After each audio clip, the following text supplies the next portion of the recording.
Jika sebelumnya kita membahas tentang tata cara pengecekan sertifikat melalui aplikasi Sentuh Tanahku, nah di video kali ini kita akan membahas tentang tata cara pengecekan sertifikat melalui layanan pengecekan sertifikat yang merupakan salah satu layanan prioritas Kementerian ATR BPN ya sob. Apa sih pengecekan sertifikat itu? Layanan pengecekan sertifikat adalah layanan untuk pemeriksaan kesesuaian data fisik dan data yuridis sertifikat atas hak tanah dengan data elektronik pada pangkalan data Kementerian ATR BPN.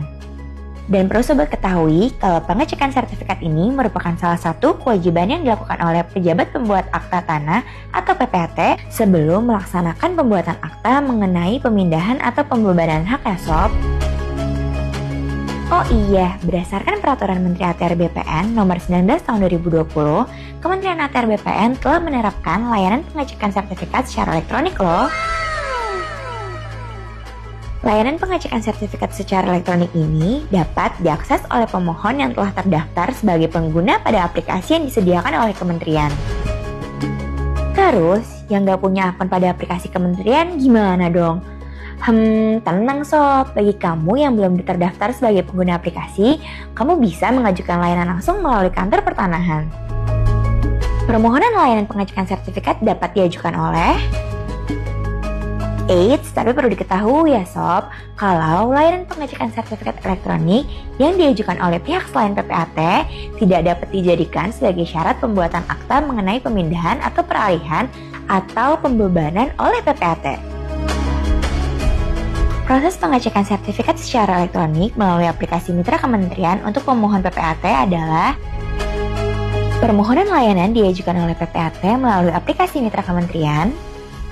PPAT melakukan entry data-data sesuai sertifikat, mengunggah persyaratan, dan membuat pernyataan.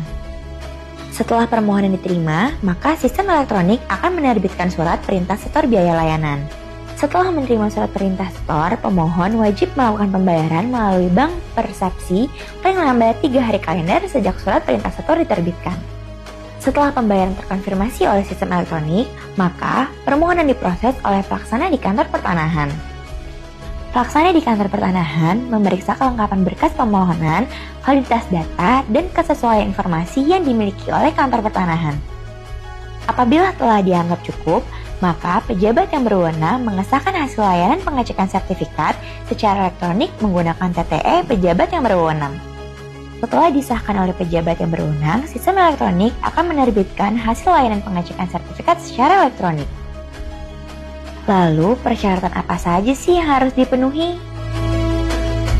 Apabila pemohon bukan merupakan pengguna terdaftar, maka permohonan disampaikan secara langsung ke kantor pertanahan dengan proses yang sama.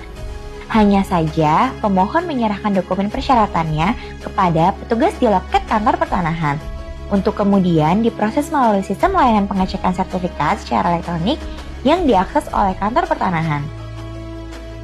Persyaratan yang harus dibawa pemohon antara lain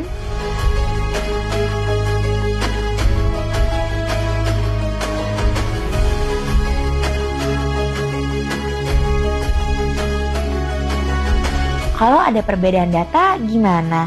Tenang sob, kamu bisa loh langsung ke kantor pertanahan setempat untuk melakukan konfirmasi. Layanan pengecekan tidak dapat dilakukan untuk kamu harus ingat ya sob, jika pengguna terdaftar wajib mengamankan akun sistem elektronik agar tidak disalahgunakan oleh pihak yang tidak bertanggung jawab. Untuk itu, pengguna layanan 1. Harus menggunakan password dengan kombinasi alfanumerik yang sulit ditebak. Dan 2. Tidak berbagi password dengan pengguna lainnya ya sob. Segala bentuk penyalahgunaan akun sistem elektronik menjadi tanggung jawab dari pemilik akun.